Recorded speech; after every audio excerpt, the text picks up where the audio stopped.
Yeah, thanks, Dave. So, yeah, the interim final rule, the public comment period has closed for that, and there were over 1,000 questions submitted to U.S. Treasury for that rule. So the process works, they have to respond to each of those questions. So we're expecting the rule to be finalized, hopefully later this fall. I would suspect it's probably going to be later than that. So in the meantime, what Treasury has said is that counties, municipalities, states can operate under the interim final rule and follow the specifications under that interim final rule and have no fear of recoupment should they use the funds that they've gotten based on those interim final rules. So yeah, it's very confusing. You know, this is, like you said, unprecedented.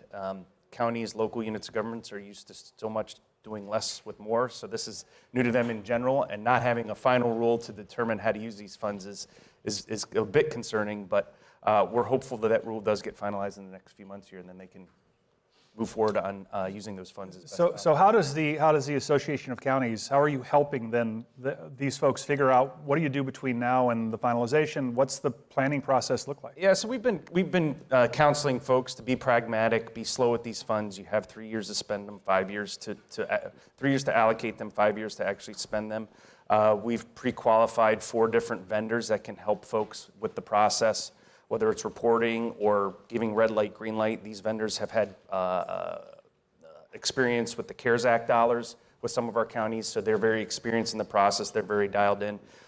So that's how we've been really helping out. I mean, it's a weekly conversation, our association with our counties. So, Alize, the community participation, community voice is so important to this process, and particularly in the municipalities and the counties that will be working with municipalities.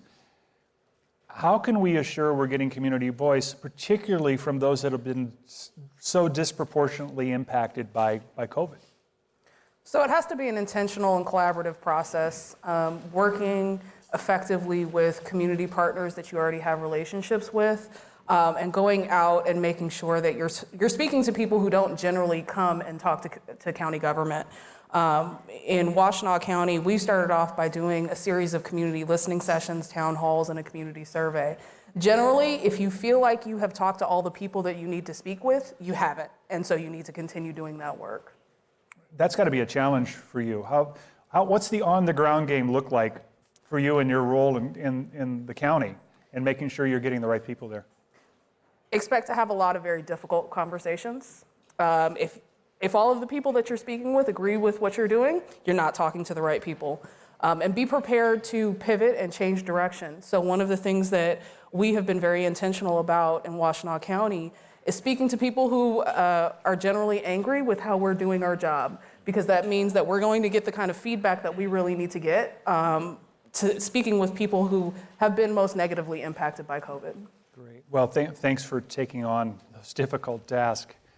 So I've got some questions for Kyle. If you all have questions you're formulating, there's people circulating with mics. Raise your hand so they can see you, and you can be ready to go after this next set of questions to Kyle. So the role of philanthropy. I mean, this money's coming from the public sector, and a lot of people misunderstand it and think we can use it all to fix the roads, we can use it all to put in broadband, and there are limitations. Philanthropy is looking at this from a standpoint of equity, trying to be transformative. What are foundations doing about it, Kyle? What's CMF's role, and how do you see it playing out? Yeah, fortunately, right as the pandemic hit, our members got together on a regional basis to try to create rescue funds. So we tracked over 50 pooled funds that were immediately working in community. So that work on the ground was already in play. The question was, how do we then think about the disparities that we saw coming out of the pandemic? And our members got together and really came up with a framework that looked at the 3 top disparity areas: public health, education, and economic prosperity.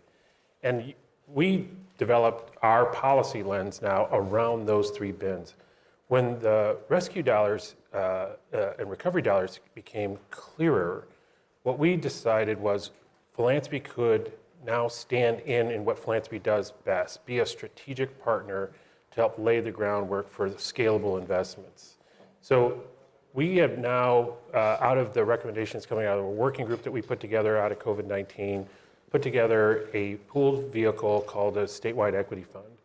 And our long-term play was to create a vehicle that could embed equity in grant making throughout philanthropy to deal with the 3 issue areas that we talked about. Once we saw the large influx of resources that are going to come in through ARP, and then now what we're seeing with the state budget and the revenue estimates, we see that there's at least, as you pointed out, $10 billion that needs to be somehow shaped for equitable outcomes. $10 million. Well, we see at the state level, the public investment that we could shape is $10 billion. $10 billion. So what should philanthropy do? And so we're putting together a $2 million pooled fund to work in 5 pilot communities to think about how do we shape these dollars at the local level, putting equity at the center, bringing technical assistance into municipalities as they need to think about the planning of these resources, and then trying to put some funding together for scalable models that come out of this, that we could say, as we look at other dollars, like the infrastructure dollars that may be coming next, how do we, or the state revenue, the state general fund, how do we think about shaping these dollars towards the populations that often get overlooked in recovery initiatives that Alize was talking about? So the complexity of philanthropy, working with municipalities, counties, the state, agencies, corporations, communities simultaneously, becomes a really interesting play. Some states have done a flat-out formulaic division, right? We're going to split this money equally across the state on a per capita basis and push it down to the lowest municipal level and let it go. Philanthropy and, frankly, the counties are saying we got to be more strategic than that, and the state as well, transformative. How do you coordinate all of those different parties simultaneously? Well, the first thing is to realize that our best play is to work with great partners like the Michigan Association of Counties, the Municipal League, and others who know their members well, and try to bring them into sharper focus and talk to them about what their members are saying they really need. Working with the business community to understand at these local tables, how do we create some sort of conversations that is thoughtful and strategic about the deployment of these dollars, and make sure that all of that is really informed by the constituents that we want to positively affect. Community voice is huge. So putting these regional tables, and I know the governor's thinking about this as well in the future, putting regional tables together that can be partners in strategic planning and thoughtful engagement is what we're really core about. The other piece that's really important here is to think about new ways of moving these funds. As you pointed out, Dave, just doing the peanut butter approach and spreading it thinly across is not the way that we need to be thinking about it, especially as we're thinking about the American Rescue Plan dollars. They could be strategic planning dollars for the larger influx of funding that's going to come next. If we start encouraging people to spend on deferred projects that could be actually underwritten by the infrastructure dollars, we will have lost this opportunity. And for our members, this is a one-in-a-lifetime opportunity to shape funding for years to come. And we think it's really important to get these partners at a table thinking strategically in these ways. So it reminds me a bit of the movie Brewster's Millions.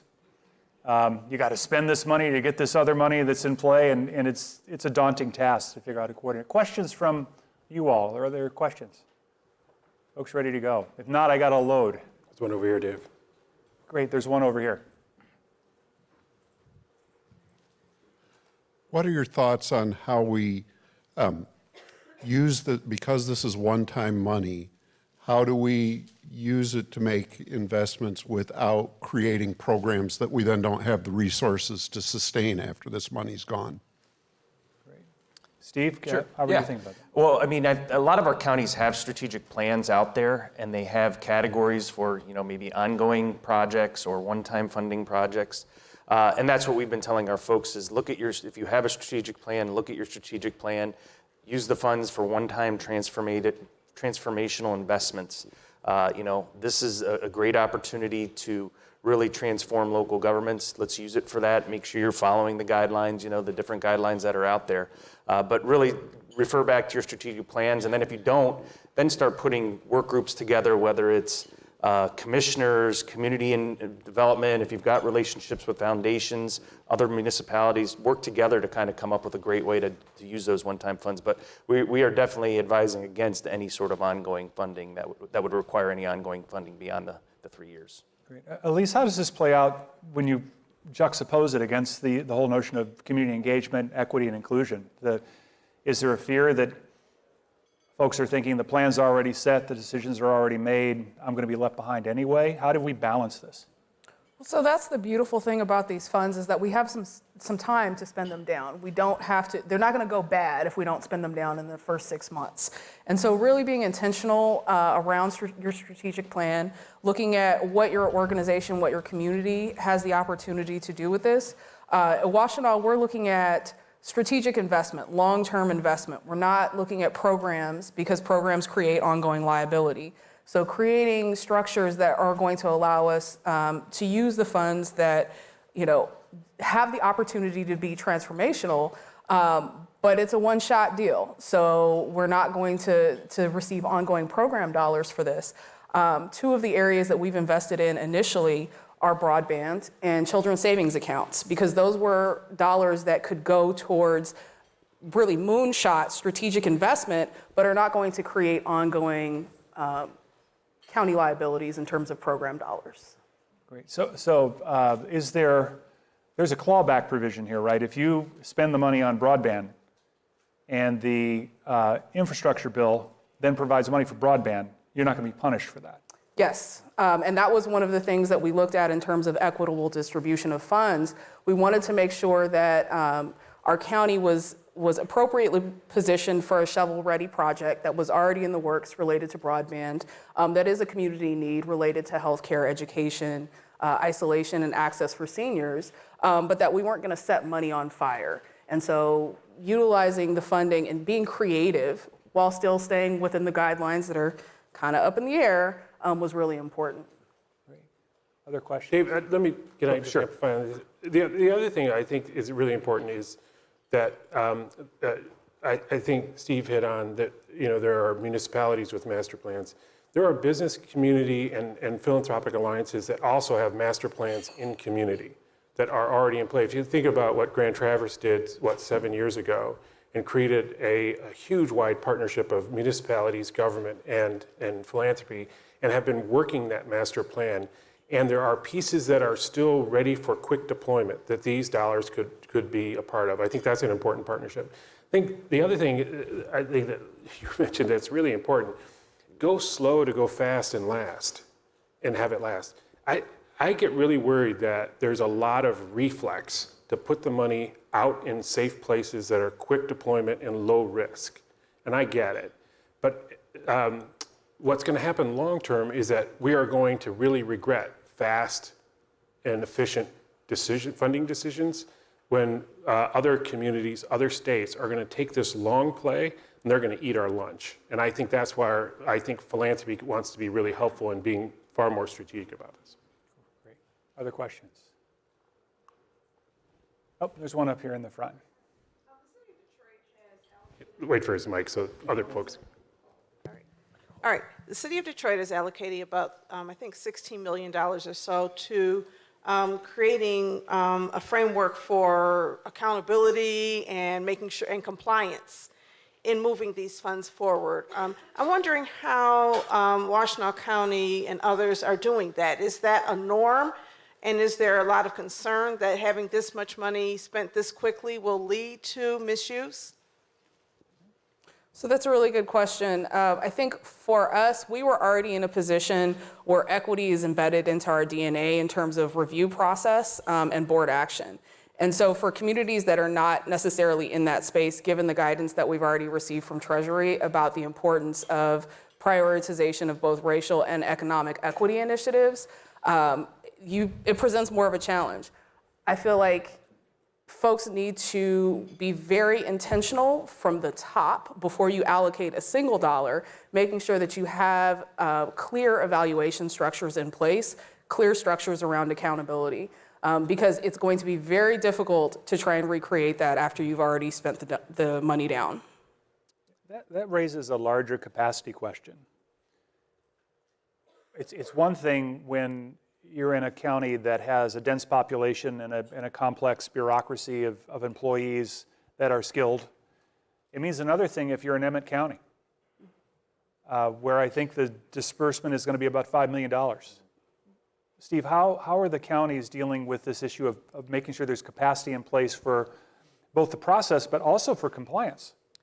Yeah, it's a huge concern in some counties, and I know, for example, you mentioned Emmett, they're actually hiring an employee to specifically work on using these funds and reporting, because there are reports that are due quarterly, annually, that goes to the transparency of the funds, the effectiveness of the funds and what they're being used for. So some counties are bringing on employees, which is actually an eligible expense for those funds, so you can actually pay for that employee using those funds. Some are hiring third-party groups to come in and advise them or do the reporting for them. Some are just not sure yet because they've never been put in this situation before. They're used to having to cut and never had to really think about adding employees, adding capacity. So some are still working through the process. Kyle, same thing for the nonprofits that foundations have worked with so well over the years, as well as units of government. But some of these funds are going to flow into the sector. Are they ready for it, and how do you build the capacity inside the sectors for transformative delivery? Yeah, I think the nonprofit sector reflects the other sectors in that there are those where there's higher capacity, there's those that there's going to be a need for increased capacity. Fortunately for Michigan, we have the Michigan Nonprofit Association and others who are supporting a network of capacity builders, including COACT and others that are in Detroit, who are acting as sort of like the small business development model where they're providing some of the capacity for nonprofits. But I think what we learned in the 08-09 recovery dollars is that, to your point, if you don't put these capacities for oversight and accountability now, you're going to overwhelm the system, right? And what comes after that is a reckoning that the very organizations that you want to rely on for the long term have been really harmed by this large influx of cash as opposed to helped and supported. So I think there's going to be even more need for nonprofit capacity building, in longer term for these funds. I think the second piece around this is to remember that for many, these nonprofit partnerships could be helpful in shaping strategies. So it's not just seeing nonprofits as the delivery system. Many of the nonprofits are closer to the ground where the needs are and where the constituencies that you want to positively affect are dealing with. And they've got to be in the planning table like right now to help inform, especially around these equity lenses. And I think helping them ensure that they have the capacity to inform and be part of those processes is going to be really important as well. Alize, are you working with nonprofits on your outreach?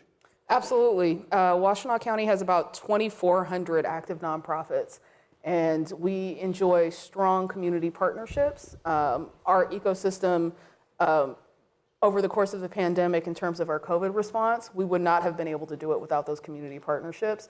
And we look at our resiliency and our recovery dollars in a very similar way. Regina. Well, with the Council of Michigan Foundations, I'm just kind of curious how, at the local level in Washtenaw County, you all are kind of defining and thinking about equity. And what does that mean? And what was kind of the lead up to even prepare for really having that type of lens as you're thinking about deployment of these resources? So our equity framework is really about making sure that we are meeting community need where we see community need. And that means that what one community needs may be different across our county than what another community needs. And so we're not trying to deploy equal resources, meaning I'm thirsty, he's hungry, we both get water. Instead, it's I'm thirsty, he's hungry, I get water, he gets food. So that we're making sure that people are receiving the things that they need from county government services and being very intentional about listening to community in terms of what those things are. Making sure that we are not driving those conversations, that we're helping facilitate those conversations, and that we're listening to the folks who are most impacted to really understand what is going to be helpful as we're looking at recovery and resiliency. Yes, hi.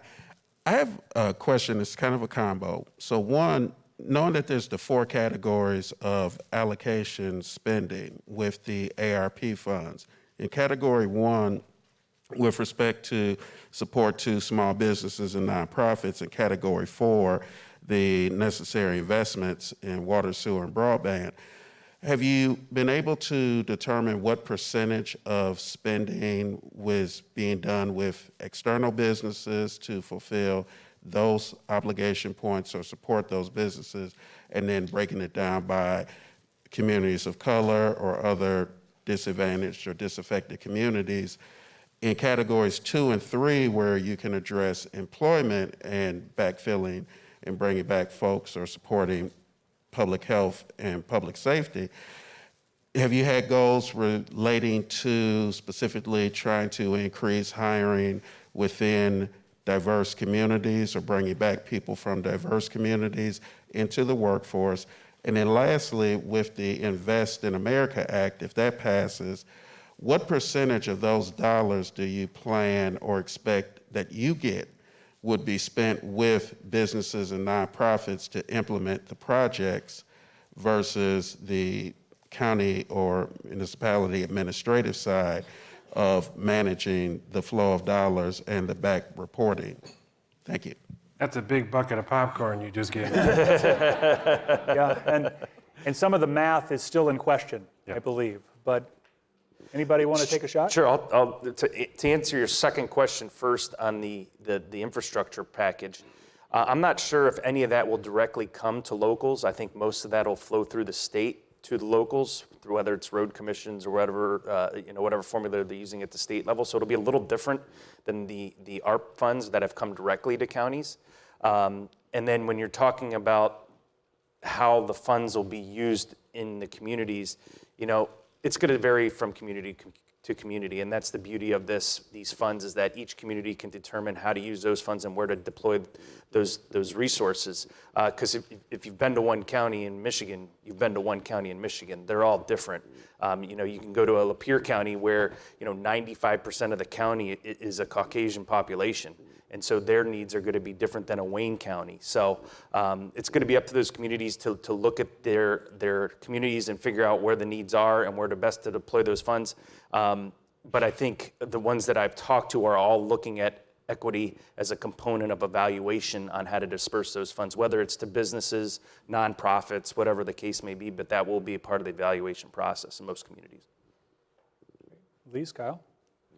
I'll only say that we did a lot of work with the governor's budget office on the early end to make sure that equity was embedded as one of the measurable outcomes that will be an expectation from the governor's office and any of the state budgets. So that's what they're going to be working with the legislature. I'm not sure that anybody's worked out the math that you're talking about, but I do know that a lot of people will be looking at what success expectations there are in this funding, and those criteria are going to come out pretty loud and clear when it relates to equity. So the thing I would add to that, in Washtenaw County, we have a public-facing data tool called the Opportunity Index, and we utilize that in all of our board action and decision-making. It's also a tool that our departments use in terms of how we deploy resources. Having a clear data framework, I think, is really critical in terms of how we're measuring impact and how we're deploying resources from the front end.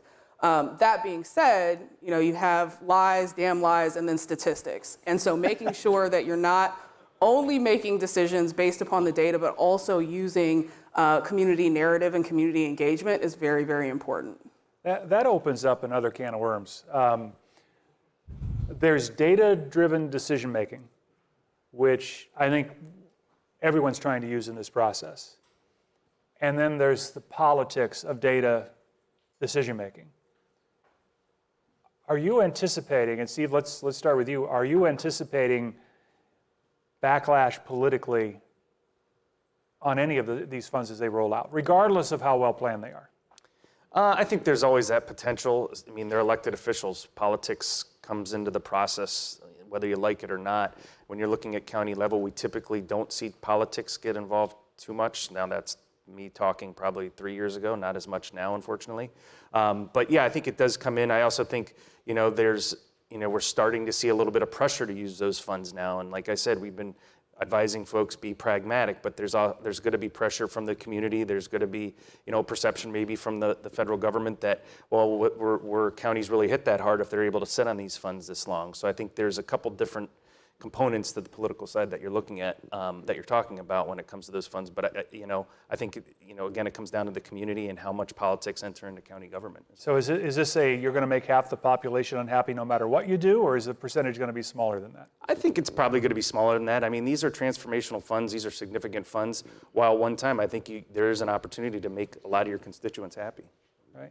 Kyle, we'll talk about that from the standpoint of foundations, where there are no politics. We all agree on everything. I'm not even sure why they need an association. We get along so well together. Look, anytime there's resources on the table, politics and power are going to play a role. I think that the challenge in this is all going to be, who is this funding supposed to benefit? And how do you center on that population? That's hard. So it really becomes very clear that if you look at the data, look at the Alize data alone, look where Michigan is in Alize data, that if we don't move the needle in communities all across the state on that, shame on us, right, on this funding. So that should be sort of our gold standard in how we take a data set and say, okay, how are we going to impact that? How do you overlay racial disparities on that? How do you drill into that? And I think if we can get everybody to that conversation, it makes it a little bit easier to deal with the politics. And for philanthropy, it's no different than politics. All philanthropy is local. So people are going to want to see how those investments are leveraged well and how we embed this in community. And that's why I think this pilot that we're doing, where we're working with 5 regions at the local level, will give us some sense of what it could look like, especially getting ready for the next tranche of dollars. The other thing that I think is going to be important that you've taught me, Dave, is philanthropy, we move resources around, but we don't do much more than that. It's going to happen at the local level. So we have to have the business partnerships, government partnerships, community voice partnerships. And I think that's where the real politics need to be addressed, not so much at the headlines that we keep seeing things on. So Alize, hearing that, right? All politics is local, that's where it's going to play out. You got one heck of a job, not just to get to deployment, but as these funds roll out and as we start to see results, are you ready? Absolutely. I think that's the only answer. The only way through it is forward. And I think to the question about how political it's going to get, I see one of our county commissioners actually in the audience, and I encourage anyone to go and talk to him about his direct experience with the process thus far. But equity is political. And how we are operationalizing this work, how we were doing it prior to the pandemic, was political. Not everybody agrees. I think the nature of a good compromise is everybody walks away a little bit irritated with something that they can live with. I've been telling my children that for years. Other questions? Good afternoon. I'm Cheryl Kubiak. I'm from Wayne State University, and one of the priorities is around healthcare and the workforce. And I'm wondering how the county-state cooperation is and what the plans are, particularly around behavioral health workforce. Steve? Sure. Yeah. I mean, I think when you're looking at mental health in that area and how the pandemic and this really exploited that with a lot of people. Our community mental health partners have seen a huge rise in need there. It's a different, community mental health is a different entity from the county level, but very much a strong partnership that we have with those folks. So we work very closely with them to make sure they have the funding. I think a lot of our counties are very passionate about, when you're talking about mental health, because a lot of them sit on those mental health boards and they see it. So I don't think there'll be a problem with those funds going. I think that'll be an opportunity for a lot of counties to really strengthen that area. And we've heard some counties starting to talk about that as well. I think there are other programs out there too. I mean, Quincy, being a great institution in Michigan, but we have others that are sitting that these funds could be amplified by. We have a Trails program that works out of the University of Michigan And that's drawing down Medicaid dollars.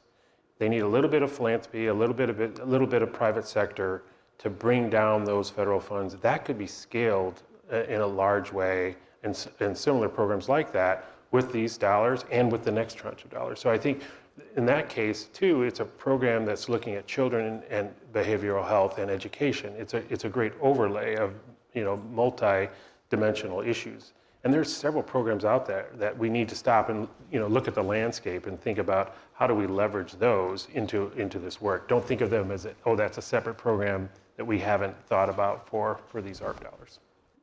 I struggle with how we move some of the policies, principles, the ideals we want to practice on some of this work, because our systems are currently overwhelmed. Our mental health system's overwhelmed, our healthcare systems are overwhelmed, our healthcare workers are overwhelmed, and we have a talent shortage in that area.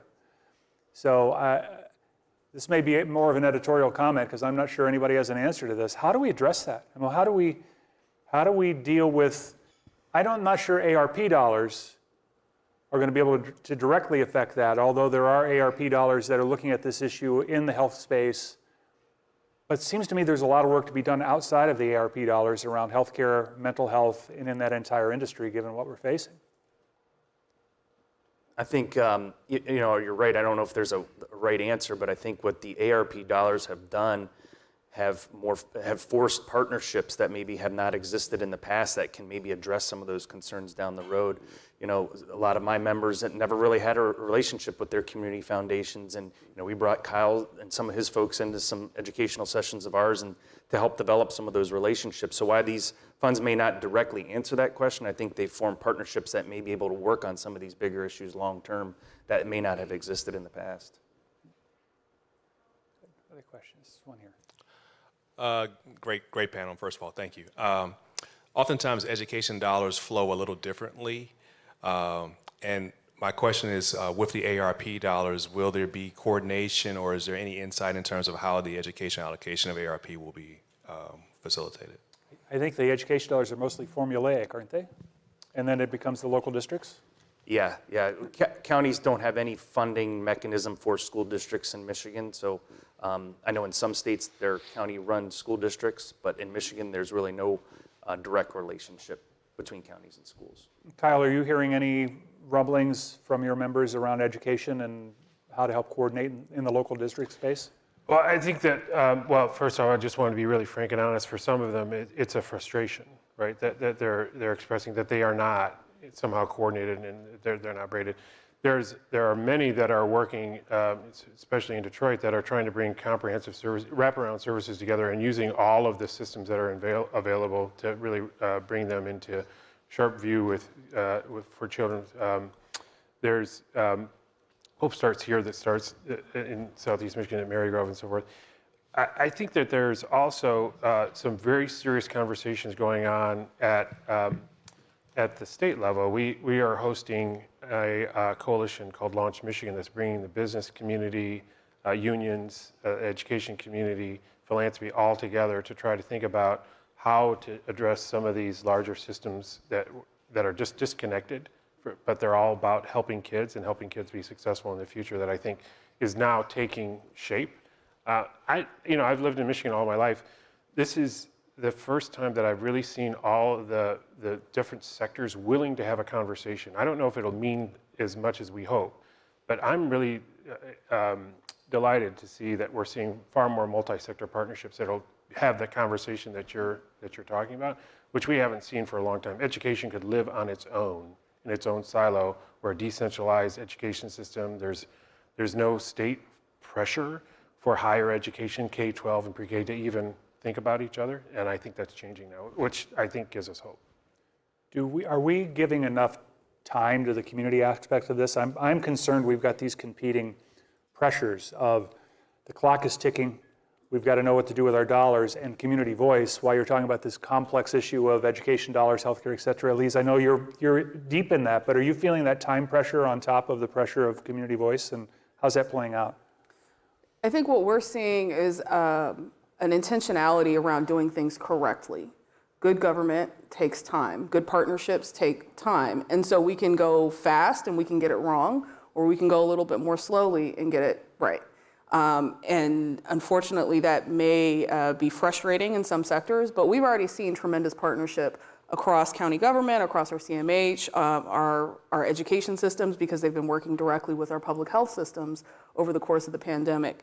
I think what we have an opportunity to do now is to deepen those relationships, those partnerships. We enjoy a strong partnership with our community foundation. The United Way is a tremendous partner in the county, and so really being intentional about how we're moving through this process and this work with the fundamental goal in mind of how do we increase equity in our community? How do we address the systemic and the legacy issues that created disparity in the COVID rates and the pandemic impacts over the course of time? Right. Steve, just to give some clarity on timing, what's the county's anticipated time of needing to make decisions or flow cash? Has that been established yet? Well, so yeah, I mean, every county's gotten half of their allotment already, so it's sitting in a bank account at the local level now. They have to allocate the funds in 3 years and then totally spend the funds in 5 years. So if you think about that, if you're going to do any sort of one-time capital investment, whatever the case may be, 5 years isn't that long of a time to get something built if it's something major. So you're starting to get under the pressure of making decisions while still trying to be pragmatic and not knowing the rules on what you can and can't spend the funds for. So, yeah, I mean, there's going to be pressure to spend the funds as well, just from a standpoint of making sure that you're making transformational investments, so you're being good stewards and you're changing your communities, not only from your constituents but from the federal level as well. So, yeah, there's definitely a little bit of a time crunch starting to creep up on us. Great. I think there's a question in the back. Yes, thank you for this. I think interesting conversation, especially around ARP and these dollars, and from a philanthropic foundation perspective. Being at a community college, I love hearing the education side of this. It's I think is vital. Understanding this is a conversation about ARP, I understand that. Yet we know that with I'll just use the term buckets of money that are coming through and still yet to possibly come through from the federal level down to the states, down to different things. I think about ARP, EDA, all these different funding mechanisms. From your perspectives, I'm curious, how do you think as states, how do we make sure that as all of these different streams, again, higher education, we see some of these opportunities as well that sit outside of ARP, that sit in other areas, and different entities see this. How do we make sure, as a state, that we aren't locked into a rich get richer perspective from a standpoint of so many buckets of money, and if you have the same folks, you talked about capacity a while ago, I think it's a very important piece to the puzzle, to make sure from an equitable perspective that multiple communities around our state aren't left out of all of these buckets. It could be very realistic, I believe, that you may have one area or entity even, or a group of entities that may be able to leverage 2 to 3 of these buckets, if you will, aside from ARP. So from your perspective, I know it's just more philosophical, I guess, but how do we make sure that we're not going to find ourselves in that rich get richer perspective of many that are leveraging a lot of these dollars and others who are getting left? And a complex question, because it cuts at so many levels. Thank you for that. Let me start by saying there are some formulaic protections that are in place from the federal dollar flow, that certain dollars have to flow based on the income levels of individuals and communities, et cetera. So there are some safeguards in place already. Having said that, Kyle, I think you're living this right now with the equity fund work. How do we make sure that the money goes where it needs to go? Well, thanks for the question, Dr. Pink. I'll tip you the $5 later. I think the first thing is, the tables that should be put together right now at the local level to do this plan. We should not leave municipalities out to fend for themselves to do this planning. So that's why we want to experiment with 5 regions and doing some pilot work to bring these cross tables together. I think philanthropy also is interested in providing the technical assistance that we need to get to those measurable outcomes that you're talking about, and talk about stacking, braiding, bringing in, other resources for the long term. I'm in the business of patient capital. And one of the things that we spend a lot of time in is thinking about what are the strategies before we deploy. I think the frustration that I hear from Steve's members and others is that we don't have the guidance that tells us how we can deploy, right? So there's going to have to be this demand for accountability, this demand for people being really strategic, this demand for underserved populations being served. But there's also got to be a realization there's no guidance, guidance yet for municipalities to say, yes, I get it, and here's how, right? So there's going to have to be a little bit of give and take as we think about those of us who are in the accountability business for communities on what the burdens are for government. The final thing that I'll say on this is, Dr. Pink, as you know, having sat at many collective impact tables at the regional level, we've got to use those tables where they've got data, nonprofits, government, business all working together to solve this problem, and then come back to the decision makers and say, here are some models, right? We shouldn't be waiting for the municipalities to tell us. We should be bringing all of our nonprofit resources, intellectual capital, all that to the table. And it'll be hard because this is new, right? I think you were just mentioning, Steve, this prosperity lens is a new one for municipalities, for some. For some, they're already, as we talked about, they're already in play. I think those are what we've got to do more of and hold those models up. And I think philanthropy is interested in trying to help us pilot some of those in the future. So that's kind of the institutional level thinking through philanthropy. Individual level, Alize, you're deeply engaged in how to make sure the individuals in Washtenaw County that have the greatest needs get the resources they need.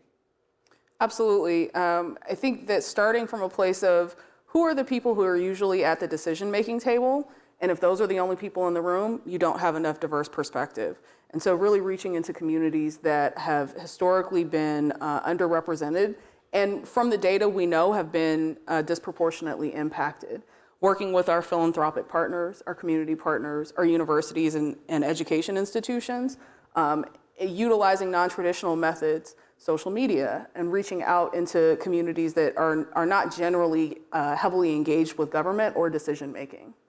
Great, and of course at the county level, this is exactly what you've been working on, Steve, right? How to take apart the dollar flow in each individual county member and get them the assistance they need to do exactly this thing.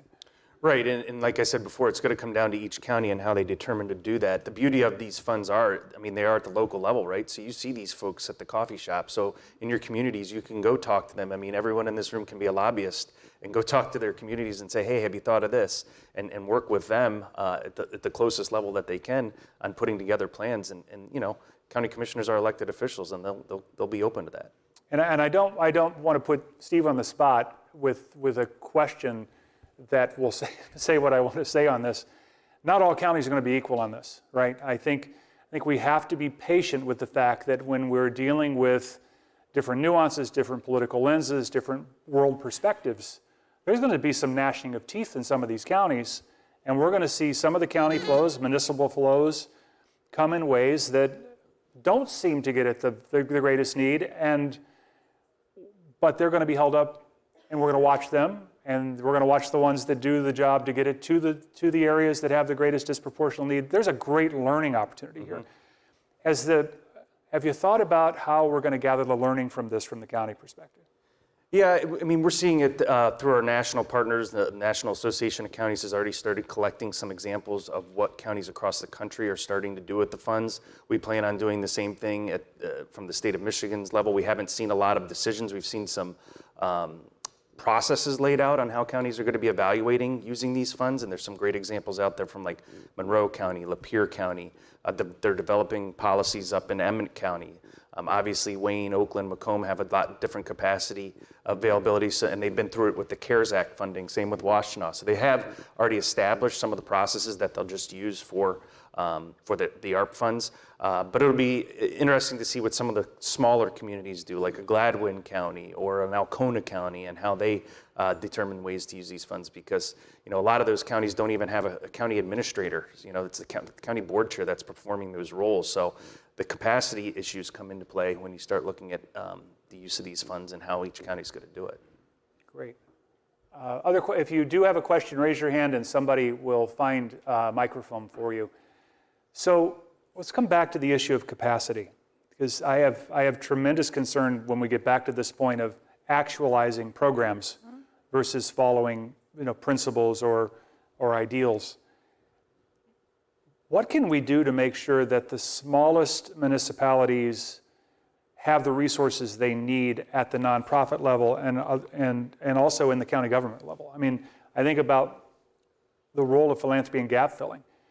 Do we need to be thinking about hiring personnel? Do we need to be thinking about partnerships with key infrastructure organizations? How do we actualize this so these funds really get spent correctly and with the greatest impact? I think yes to all the above, which you mentioned there. I think it's partnerships with philanthropy. We've built a coalition at the state level that involves philanthropy, business, environmental groups, other locals that have basically gone and put a plan together and gone to the state and said, hey state, here's how you should use those funds. Make this a matching opportunity for other local units of government to use their funds to roll up, so you can match cities to counties to the state level on all different areas. So whether it's small business assistance, housing assistance, rental assistance, all different ways to use those funds to make sure those dollars go as far as possible.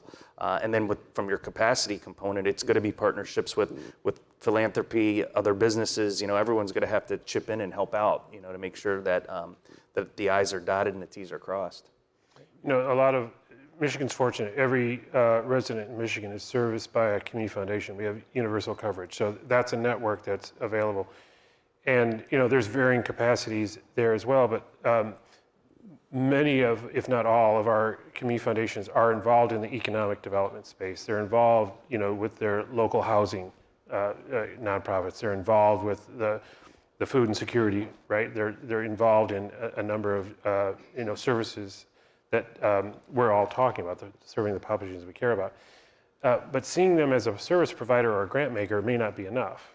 Bring them into the table, right? We have tracked over 50 pooled funds. Those are highly engaged intelligence gathering tables that can be really helpful to municipalities and inform them on how to think about the very challenges of our capacity that you're talking about. And it could be standing up talent. It could be bringing in technical assistance from outside of the county or community and sharing it on a regional basis for multiple jurisdictions to think about how do they frame their work and build capacity. One of the things I'm hoping comes out of all this is some sort of standardization on some of the frameworks that are for these dollars to deploy. I mean, for all these municipalities to stand up separate reporting systems and accounting systems and for this same track of funding, I mean, it's a great opportunity to overlay equity into that framework and see if we can build some tools that they all can use. So it's not, we need to think about the efficiency of this and not building redundancies independent that require capacity at the local level when we could be doing it in a different, more efficient way. Alize, your concern or advice for capacity given the role you play? Lean on your community partners, look at collaborative structures. I think this opportunity with philanthropy and the state organizations provides a tremendous opportunity to deepen partnerships, and that is what we should be doing in this time. I think we've seen through pandemic response that it is possible, and so let's continue that work. Let's take it a step further. Great. One of my favorite definitions of collaboration is an unnatural act among non-consenting adults. We're asking for bodies that don't always collaborate well to work together. So last question for each of you. If you're going to sit in the room, the players that are necessary to make this work, the state, the county, municipality leaders, the community, the nonprofits, what's your message? What message do you deliver that says you've got to collaborate, convene, coordinate, and have community voice in this? Kyle? That if you're going to have enduring impact, you have to engage as many stakeholders, especially the ones that are positively impacted by this, in the decision making before decisions are made. Alize? This is the best kind of problem to have. How we're going to effectively spend this kind of transformational resource is something that we're not going to see again, and provides an opportunity to further and deepen partnerships and to embed equity into the DNA of not just how our counties are operating, but how our state and our local municipalities are operating. I would hate to see it be a wasted opportunity, but it's going to be some work. We can get this done. Yeah, I think it's going to require a whole different thought process that local leaders haven't really had to deal with in the past to make sure that they're using these funds efficiently, effectively, transformative. I think Alize said it best earlier if you're only hearing from people saying yes, you're not talking to the right people. I think it's going to take reaching out to those folks you don't necessarily know who they are, and I know there are a lot of communities doing that because it's going to take a group effort to make sure that we're being transformative at the local level. What's really interesting is when the ARP dollars rolled out, I can remember thinking to myself, this is a once-in-a-lifetime opportunity. And then I saw on the horizon infrastructure dollars and other pieces. It seems to me another message we have to deliver is it could be a test run for a much larger pot of money. And the states that do it right are going to be the states that benefit from the more dollars that come. So I thank you all for your great insight on this. We've got to get through ARP, but there's more coming. And this collaboration, even if the money stops, is going to make us better communities. There's no question about it. So help me thank our panel.